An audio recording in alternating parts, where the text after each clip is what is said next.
Bonsoir, docteur. Je suis responsable des ventes d'une entreprise de transport maritime. L'enfer et le paradis existent-ils? Comment, en tant que personne ordinaire, puis-je y croire?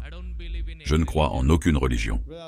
Le frère pose la question, comment puis-je savoir s'il y a un enfer et un paradis? Comment un homme ordinaire peut-il y croire? Je ne crois en aucune religion. Frère, quelle est la définition de la religion? La religion est une façon de vivre. Comment mènes-tu ta vie? Beaucoup de gens disent que cela leur est égal. Je suis juste un être humain. Je suis né. Je ferai des essais et des erreurs. Et je saurai comment mener ma vie. Par exemple, tu vas dans une forêt. Tu vas pour la première fois dans une forêt. Tu ne sais pas si les fruits sont empoisonnés ou non. Si tu commences à manger n'importe quel fruit, tu risques de manger un fruit qui est empoisonné et tu pourrais mourir. Que fais-tu? Tu demandes à un expert, n'est-ce pas? Quand tu es malade, à qui t'adresses-tu, frère? Quand tu es malade, à qui vas-tu? Pourquoi? Parce que le médecin est un expert. Pourquoi? Pour traiter les maladies, n'est-ce pas?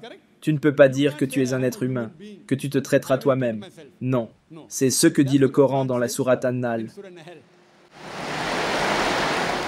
Le Coran dit dans la sourate An-Nahl, chapitre 16, verset 43, et dans la sourate Al-Anbiya, chapitre 21, verset 7. Si vous ne savez pas, demandez à celui qui est expert. De même, pour mener une vie, nous devons demander à l'expert. Maintenant, qui est l'expert? Qui est l'expert? La personne qui nous a créés. Qui nous a créés? C'est Dieu Tout-Puissant.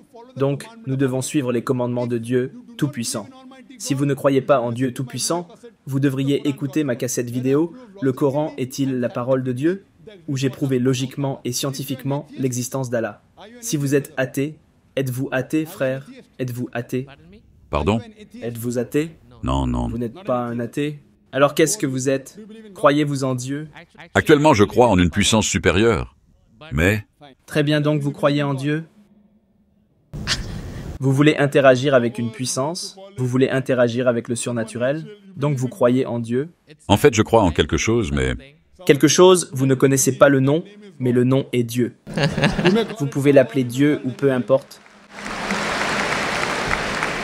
Si vous ne croyez pas en Dieu, écoutez mes cassettes vidéo. Est-ce le Coran, la parole de Dieu? Si vous ne savez pas quelle est cette puissance, écoutez ma cassette vidéo où j'ai prouvé scientifiquement et sans aucun doute l'existence d'Allah, loué soit-il, et que le Coran est la parole du Tout-Puissant Dieu.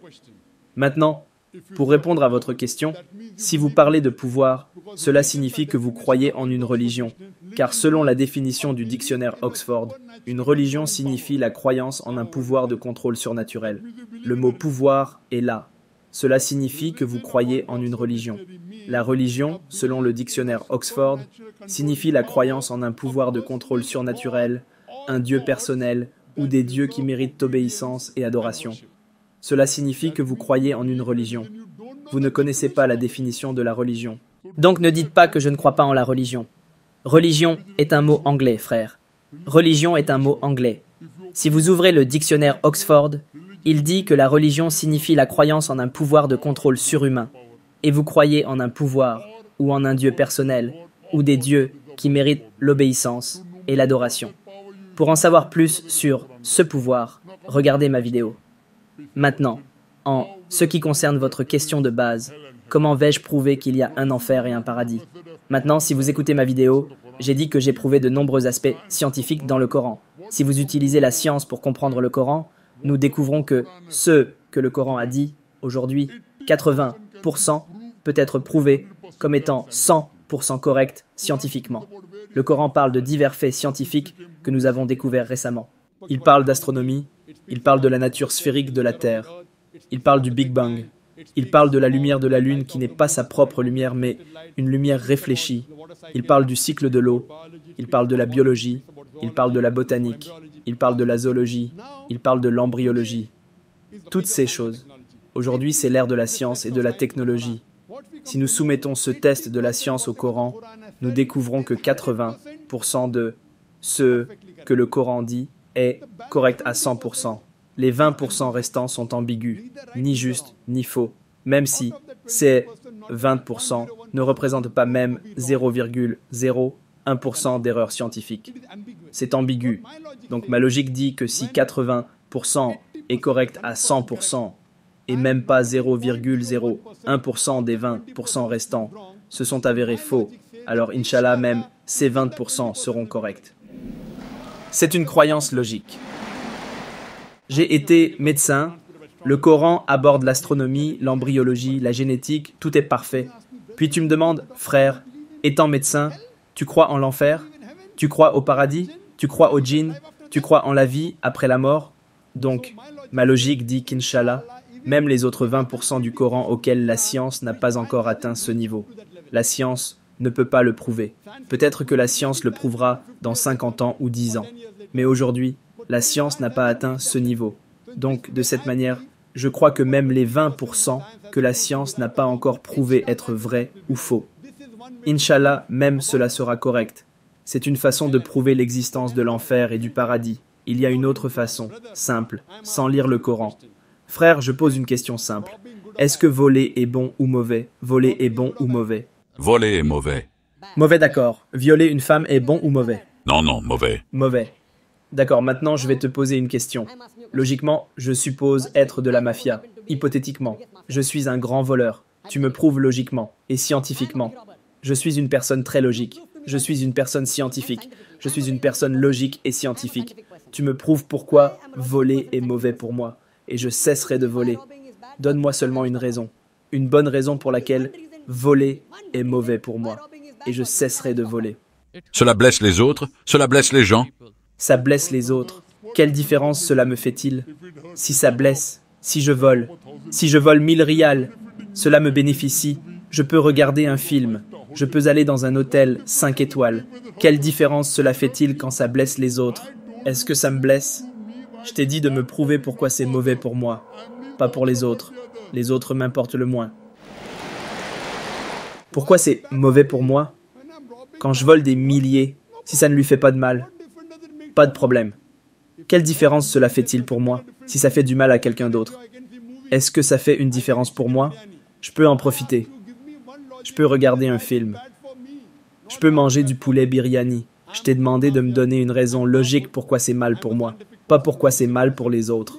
Je suis un grand mafieux. Je suis puissant. Je suis une personne scientifique, logique. Montre-moi une bonne raison logique pourquoi voler est mauvais. J'arrêterai de voler. Allez, un autre essai, frère. Un autre essai. Encore un essai. Pourquoi c'est mal? Pas de réponse. Pas de réponse. Essaie, essaie. Il y a 20, 30 raisons, 100 raisons que tu peux donner. Tu sais, en fait, comme tu l'as dit, la religion signifie la manière de vivre. Pas la religion. Pourquoi voler est-il mal? Dis-moi, ne parle pas de religion. Non, non, j'arrive au point. Non, pas le point. D'abord, dis-moi pourquoi voler est mal. Nous reviendrons à ton point ensuite. Quand il y a une manière de vivre, Pas la manière de vivre. Dis-moi pourquoi, selon toi, voler est mal. Pourquoi c'est mal pour moi? J'arrêterai de voler. C'est à moi de décider. mais tu sais que ça blesse les autres. D'une manière ou d'une autre, quelle différence cela fait-il pour moi si cela fait du mal aux autres? Est-ce que cela me fait du mal? Pourquoi c'est mal pour moi? Pas pourquoi c'est mal pour les autres. Une fois que nous venons à la société, tu sais, nous devons les affronter. D'accord. Une fois que tu viens à la société, tu dois les affronter. Je les affronte. Je les affronte. Mais en quoi est-ce mauvais pour moi? La société nous respectera pas. Quelle différence cela fait-il que l'on me respecte ou non? Je peux manger du poulet biryani. Je peux aller voir un film. Je peux aller dans un hôtel 5 étoiles. Quelle différence cela fait-il pour moi que la société me respecte ou non? Imagine quelqu'un qui respecte la société. La personne pauvre n'a pas de nourriture à manger. Il sera heureux. Tu as besoin de nourriture pour survivre, non? Tu as besoin de nourriture pour survivre, non? Seule la société respecte. La personne meurt de faim. Tu sais, en Inde, des milliers de personnes meurent de faim. Quelle différence cela fait-il? Il faut que quelqu'un me donne une bonne raison pour laquelle voler est mal. J'arrêterai de voler. Pourquoi c'est mal pour moi? Est-ce que quelqu'un peut l'aider pourquoi voler c'est mal? Pourquoi voler c'est mal?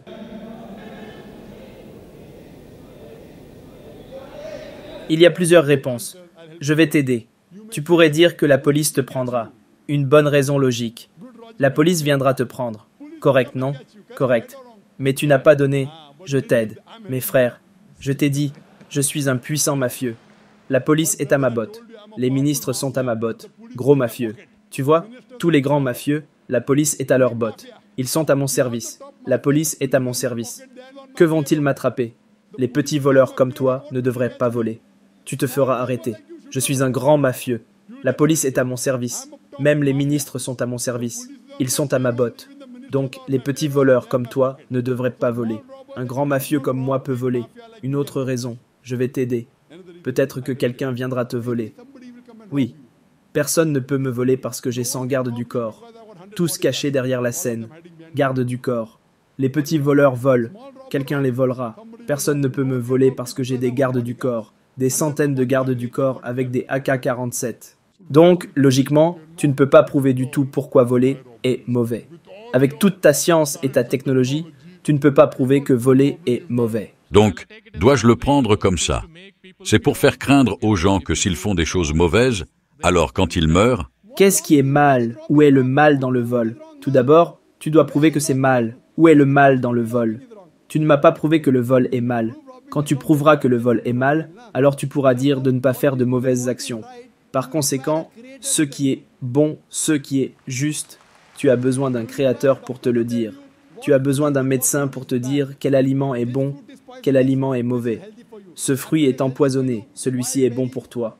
La pomme est bonne pour toi, les baies sauvages sont toxiques pour toi. Un médecin. Il n'y a pas de meilleur médecin qu'Allah exalté soit-il.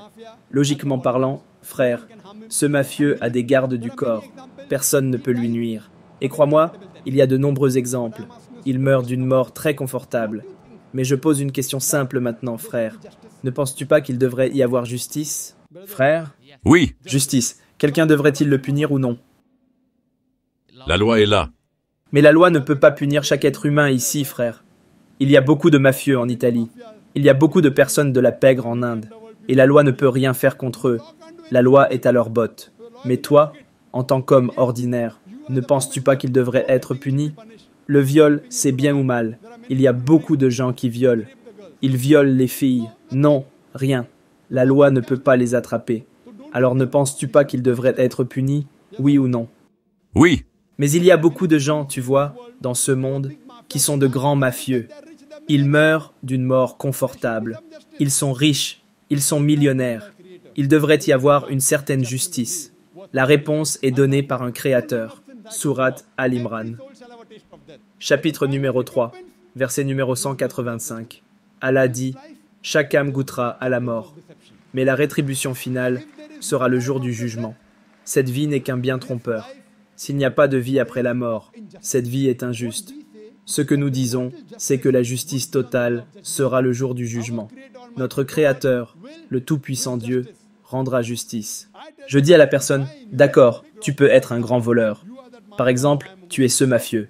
Maintenant, je suis un musulman. Personne ne peut te nuire. La police est à ta botte. Ensuite, je te demande si la justice est nécessaire. Oui. Si quelqu'un te vole, personne ne peut te voler. D'accord. Mais ne ressens-tu pas qu'il devrait y avoir justice? Il y a beaucoup de voleurs. Il y a beaucoup de méfaits. Il y a beaucoup de criminels qui s'en tirent impunis, à moins qu'il n'y ait une vie après la mort. Tu ne peux pas prouver que voler est mal. Tu ne peux pas prouver que violer est mal, à moins qu'il n'y ait une vie après la mort. Aucune humanité, aucun livre sur l'humanité, aucune mère Teresa, aucun Mahatma Gandhi ne peut prouver que voler est mal sans le concept de vie après la mort. Parce que je pose une question. Hitler. L'histoire nous dit qu'Hitler a incinéré 6 millions de juifs. Combien de juifs? 6 millions. 6 millions. Supposons que la loi attrape Hitler. Quelle punition peux-tu lui donner pour compenser cela? Il a brûlé 6 millions de juifs vivants. Peux-tu lui donner une quelconque punition, frère? on doit le mettre en prison jusqu'à la fin de sa vie. D'accord. Est-ce équivalent à brûler 6 millions de juifs? Est-ce que brûler est meilleur ou mettre en prison est meilleur? Oui, le brûler est meilleur, bien sûr. Donc, le maximum que vous pouvez faire est de le brûler vif. Mais cela ne sera équivalent qu'à 1 sur 6 millions de juifs. Et que dire des 5 millions restants? 999 999 personnes. Qu'en est-il de cela? Quelle justice votre loi va-t-elle faire? Mais le Coran dit dans la sourate An-Nisa, chapitre 4, verset 56, « Quant à ceux qui rejettent nos signes, nous les ferons entrer dans le feu. Chaque fois que leur peau sera consumée, nous leur donnerons une autre peau en échange, afin qu'ils goûtent au châtiment. » Si Hitler a tué 6 millions de juifs, Allah dit qu'il peut le mettre en prison. Il peut le mettre en prison. il peut le mettre dans le feu de l'enfer et lui donner une nouvelle peau à chaque fois. Allah peut le brûler 6 millions de fois. Pas ici, dans l'au-delà, en enfer.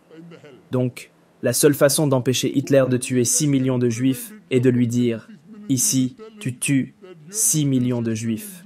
Allah te brûlera 12 millions de fois dans l'au-delà. Tu ne peux pas lui donner cela ici. » Ce que vous réalisez, c'est qu'à l'absence du concept d'enfer et de paradis, vous ne pouvez pas prouver que voler est mauvais. Vous ne pouvez pas prouver que violer est mauvais. C'est la raison pour laquelle je créerai tout le temps. Comprenez-vous le concept de Dieu Tout-Puissant? Qui a créé les êtres humains? Il nous dit ce qui est bon, ce qui est mauvais pour nous. Et il nous dit les règles et les réglementations. Cela s'appelle la religion. Donc, d'abord, vous devez découvrir quel livre est le livre authentique qui a été révélé par ce Dieu Tout-Puissant. Et lorsque vous ferez des recherches, vous y arriverez. C'est le Coran.